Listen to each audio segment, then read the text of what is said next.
Hello student, आप सभी को अपने चैनल एग्जाम प्री पर स्वागत है। तो आपको इस क्लास में स्वागत है। तो चलिए आज क्लास का 10th का लेकर आए हैं। ठीक है, क्लास 10th का हिस्ट्री का लेकर आए हैं। तो आज जो है कंप्लीट हिस्ट्री देखने वाले हैं। तो चैप्टर नंबर 1 है यूरोप में राष्ट्र। ठीक है, तो देखिए आपको हिस्ट्री से कितना आपको क्वेश्चन पूछे जाते हैं आप देख सकते हैं कि 2024 का जो एग्ज़ाम हुआ था, देखिए 1 2 3 4 5 और इसके अगर नीचे बात करेंगे तो 6 7 8 9 10 क्वेश्चन हिस्ट्री से आपके पूछे गए थे ना। आप देख सकते हैं कि क्वेश्चन नंबर कितना 10 क्वेश्चन जो है हिस्ट्री से 2024 में पूछे गए थे। अगर आप चाहते हैं कि 2025 में एग्जाम देंगे तो एग्जाम प्री चैनल को सब्सक्राइब करिए और बेहिचक आप एग्जाम प्री के चैनल से पढ़िए, जितना भी वीडियो आपको डाल दिया गया। ठीक है, आपको पता होना चाहिए कि क्लास 10th का जितना भी सारा हिंदी है, ठीक है, हिंदी का जितना भी आपको कंप्लीट डाल दिया गया है, उसके बाद आपको हिस्ट्री जा रहा है। ठीक है, और हिस्ट्री आर्ट्स वाला जितना भी खत्म हो जाएगा, आर्ट्स खत्म हो जाने के बाद आपको पता होना चाहिए कि आपको ज्योग्राफी चलेगा, उसके बाद आपको इकोनॉमिक्स पॉलिटिकल सब कुछ डाल दिया जाएगा। ठीक है, बेहिचक रहिए। उसके बाद सब्जेक्ट आपको जितना पढ़ा दिया जाएगा उतना ही पढ़ लीजिए, आपका कल्याण हो जाएगा, ज़्यादा पढ़ने की ज़रूरत नहीं पड़ेगा। और जो भी विद्यार्थी अगर ग्रुप में जुड़ना चाहते हैं तो देखिए व्हाट्सएप ग्रुप का नंबर है 90 65 और 71 94 39। इस पर कुछ नहीं करना, ये व्हाट्सएप नंबर है। ठीक है, तो व्हाट्सएप नंबर सेव करिए एग्जाम पीरी के नाम से। उसके बाद आप बोलिए कि सर ग्रुप में ऐड कर दिए, आपको ग्रुप में ऐड कर दिया जाएगा। जो भी क्लास वगैरह होता है उसका पीडीएफ वहाँ पर भेज दिया जाता है। ठीक है, तो चलिए क्वेश्चन नंबर 1 बात करते हैं। प्रथम जिनेवा कन्वेंशन कब हुआ था? ठीक है, जिसका भी आंसर आप लोग को पता रहे उसका आंसर जरूर आप लोग बताने का प्रयास करिएगा। तो प्रथम जेनेवा कन्वेंशन कब हुआ था? 1864 ईस्वी में हुआ। सही जवाब। इटली का एकीकरण कब पूर्ण हुआ? ठीक है, इटली का एकीकरण कब पूर्ण हुआ था? 1871 में। यानी लुई फिलीपींस किस देश का शासक था? लुई फिलीपींस जो है किस देश का शासक था? तो फ्रांस का शासक था। ऑप्शन नंबर 20 है जवाब। अगला है यूरोपियन सभ्यता का पालन किसे कहा जाता है? ठीक है, यूरोपियन सभ्यता का पालन जो है किसे कहा जाता है? क्वेश्चन नंबर 4 का सही जवाब होगा यूनान को कहा जाता है। ठीक है, यूरोपियन सभ्यता का पालन किससे कहा जाता है? यूनान को कहा जाता है। अगला क्वेश्चन है बोहेमिया निम्न में से किस देश के अधीन था? ठीक है, बोहेमिया जो है किस देश के अधीन थे? तो इसका बिल्कुल सही जवाब होगा ऑस्ट्रिया के अधीन थे। Option number A. अन्य निम्न में कौन मित्र राष्ट्रों के गुट में शामिल नहीं था? बताएगा निम्न में से कौन जो है राष्ट्र गुट के शामिल नहीं था? यहाँ पर ध्यान दिएगा, नहीं पूछा है। तो इसका सही जवाब जर्मनी शामिल नहीं था, बाकी सभी था। 1871 में विलियम प्रथम कहाँ का सम्राट था? ठीक है, 1871 में विलियम जो है प्रथम कहाँ का सम्राट था? तो इसका सही जवाब होगा जर्मनी का सम्राट था। ठीक है, कहते हैं सार्डिनिया का राजा कौन था? जिसका भी आंसर पता रहे कमेंट बॉक्स में जरूर बताते चलिएगा। ठीक है, तो इससे आपको भी पता चलेगा कि हाँ सर हमको भी याद है। क्वेश्चन नंबर देखिए 8, सार्डिनिया का राजा कौन था? तो इसका बिल्कुल सही विक्टर एनमुला था। ठीक है, अगला इटली के एकीकरण का प्रमुख नायक कौन था?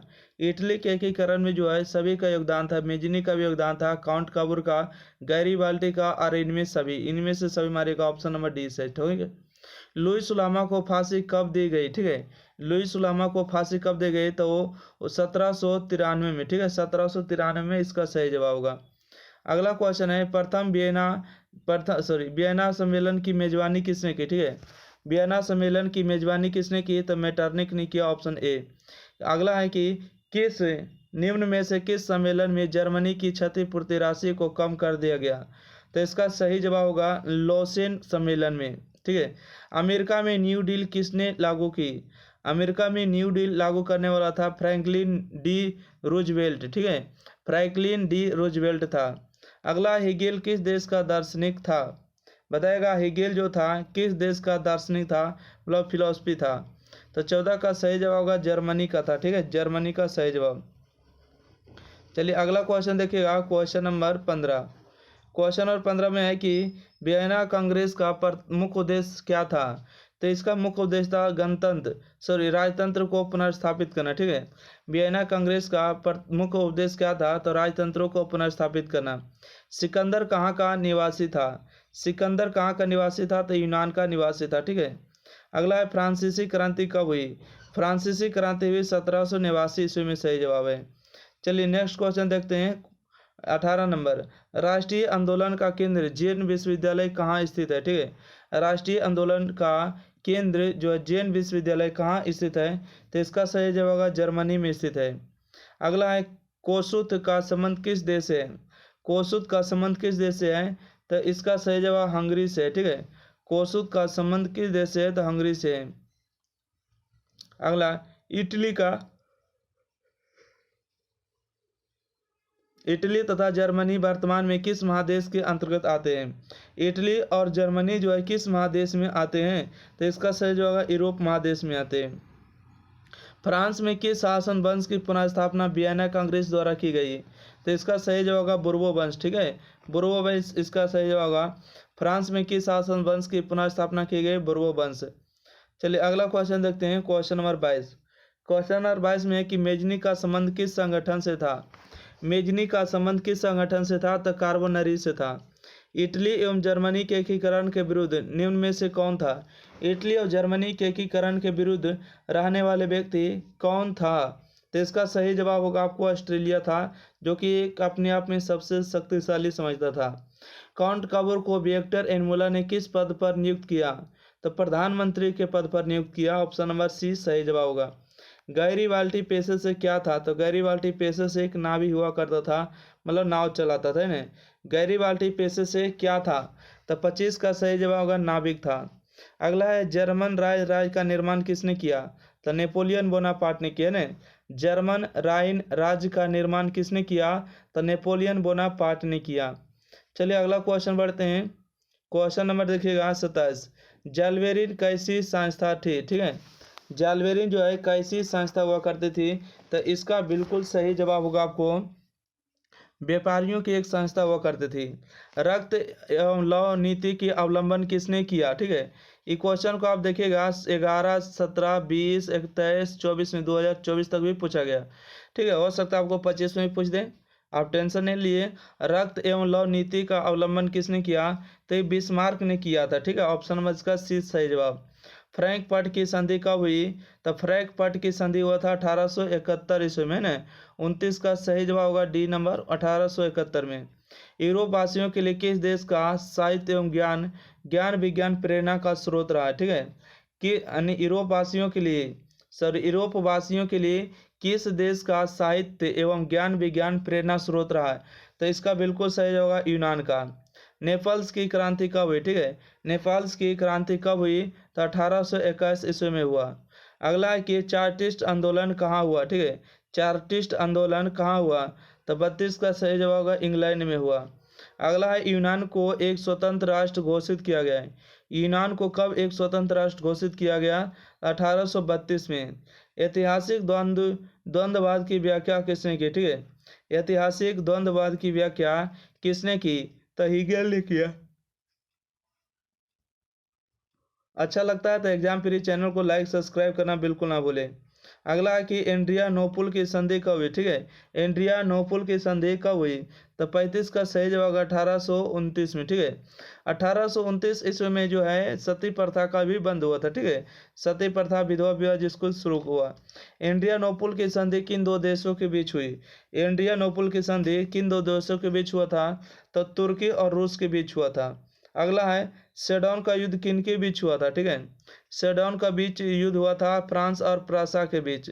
अगला है, किस देश का हंगरी पर पूर्ण आधिपत्य था? ठीक है, किस देश का हंगरी पर पूर्ण आधिपत्य था? तो इसका सही जवाब ऑस्ट्रिया का पूर्ण आधिपत्य था। ऑस्ट्रेलिया एक अपने आप में शक्तिशाली देश हुआ करता था, है ना। अगला है, पोलैंड के विद्रोह को किसने कुचल दिया? पोलैंड के विद्रोह को रूस ने कुचल दिया, है ना। 1870 में फ्रांस और प्रसा के बीच युद्ध कहाँ हुआ था? 1870 में फ्रांस और प्रसा के बीच युद्ध कहाँ हुआ था? तो ये हुआ था सेडोन में युद्ध हुआ था। अगला है, किस युद्ध के बाद जर्मनी का एकीकरण पूरा हुआ? ठीक है, किस युद्ध के बाद जर्मनी का एकीकरण पूरा हुआ था? तो सेडोन के युद्ध के बाद हुआ था। अगला है, यंग यूरोप का संस्थापक कौन था? यंग यूरोप का संस्थापक मेजनी था। इसका सही जवाब मेजनी ए नंबर। चलिए इतना जल्दी से जल्दी आप लोग बताते रहे। ठीक है, अगला है, यूरोप का मरीज किसे कहा जाता है? ठीक है, यूरोप का मरीज किसे कहा जाता है? तो तुर्की को कहा जाता है। ठीक है, यूरोप का मरीज तुर्की को कहा जाता है। अगला क्वेश्चन है, वियना कांग्रेस कब हुआ? ठीक है, वियना कांग्रेस कब हुआ था? तो इसका बिल्कुल सही जवाब होगा आपको 1815 ईस्वी में। अगला है कि जर्मनी के एकीकरण का प्रमुख वास्तुकार कौन था? जर्मनी के एकीकरण का प्रमुख वास्तुकार कौन था? इसका सही जवाब होगा बिस्मार्क था।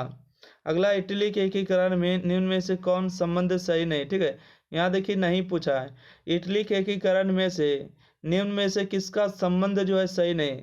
देखिए गैरीबाल्ड था, कॉनकावर था और मेजिनी था। ठीक है, ये बिस्मार्क नहीं हुआ करता था। बिस्मार्क जो इटली के एकीकरण नहीं था, जर्मनी के एकीकरण में बिस्मार्क का योगदान था। बाकी इटली के एकीकरण में जो तीनों व्यक्ति का योगदान था, परंतु इसका योगदान नहीं था, तो इसका सही जवाब ए नंबर मारिएगा। यहाँ देखिए नहीं पूछा, ध्यान में रखना। ठीक है, अगला क्वेश्चन है कि 1830 के क्रांति के बाद फ्रांस में किस प्रकार का शासन अधिपत्य हुआ? ठीक है, तो 47 का बिल्कुल सही जवाब बताएगा कि 1830 के क्रांति के बाद फ्रांस में किस प्रकार की शासन व्यवस्था स्थापित हुआ था? तो संवैधानिक राजतंत्र हुआ था। ठीक है, राजतंत्र मतलब जहाँ पर राजा का शासन हुआ करता था, है ना।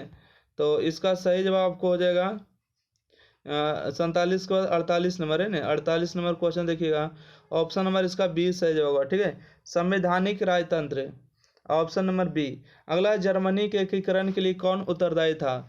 जर्मनी के एकीकरण के लिए कौन उत्तरदायी था? बिस्मार्क था। ठीक है, ऑप्शन नंबर इसका बी सही जवाब। 1871 में कौन सी संधि हुई थी?